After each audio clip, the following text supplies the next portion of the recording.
Previously on the Alpha's Concubine. The way I'm about to dress you is how you're supposed to dress every day, she told me. Also, the scarf should never be removed from your face, only by the Alpha and his mate.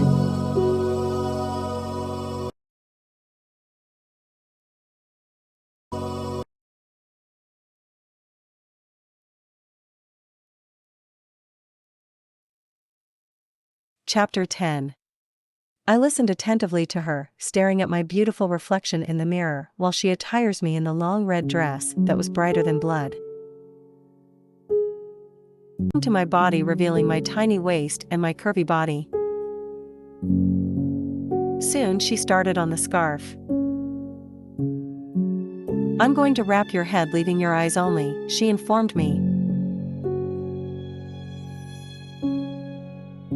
Do I have to sleep in it as well? I inquire, turning around to face her.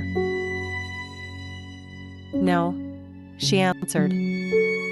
But while you're in your room, please make sure your face is covered before anyone sees your face, except for the ruler of the pack. I nodded sadly and turned back to face the mirror. The soft scarf felt very easy to breathe through. She covers my head, leaving my eyes out only. I grew with great sorrow, being fully attired, hating the life I was going to live now. This was an abusive life. It was not safe. I no longer felt like I was my own person. I didn't feel like I owned myself.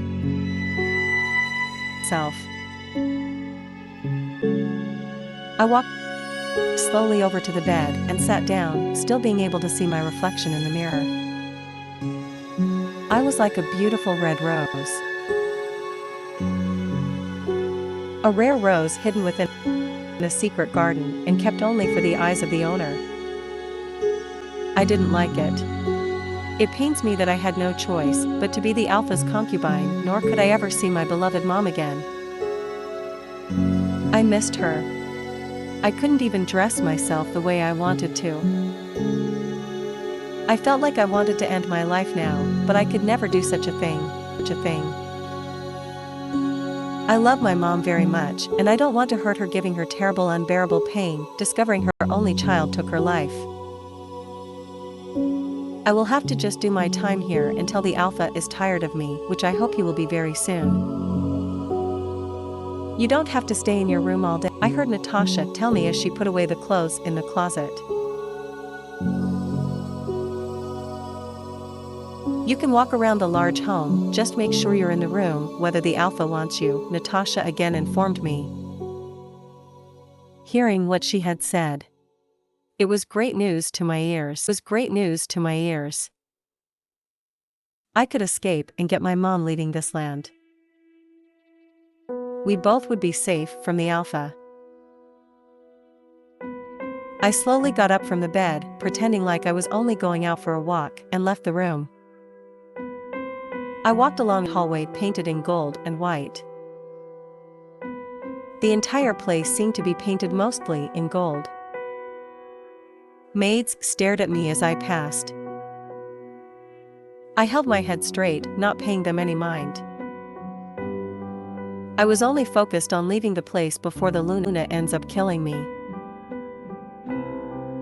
Inside was large and filled with many rooms that will be impossible to take a tour for an hour if anyone should. Finally, I had found my way out. I smiled, seeing grasses. Suddenly my smile disappeared. I looked around and there I saw a large wall. The largest wall I've seen. It seemed endless, going around the large home of the rulers. At that moment I felt like all hope was gone and that it was impossible to leave the large home without anyone knowing, but remembered my mom, who must be worried about me after hearing I was compelled to dwell here as the Alpha's concubine.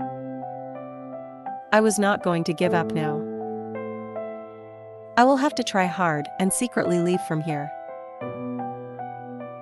I began to take a walk around the garden, hoping there was a way to climb over the high wall and run away without anyone noticing. I was a good climber. I have always enjoyed climbing trees and onto the roof of my home, just sitting and enjoying the view. Being a forgotten wolf, I didn't have any friends, and so I with my mom sometimes.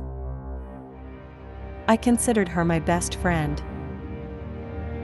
I walked to the back. The sweet and fresh scents of the roses welcomed my nose and eyes with their beauty.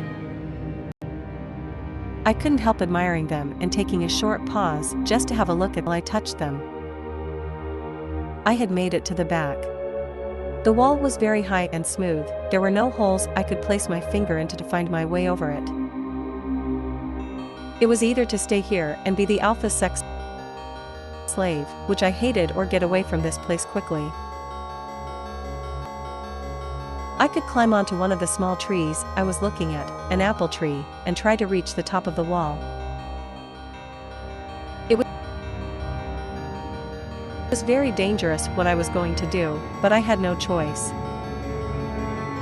As I was about to turn to the tree in climbing it, my body jumped frighteningly, and I immediately dodged behind large grasses, turned neatly into a wall, almost falling onto my face. I was not alone in the garden. Someone was here with me, a strange man.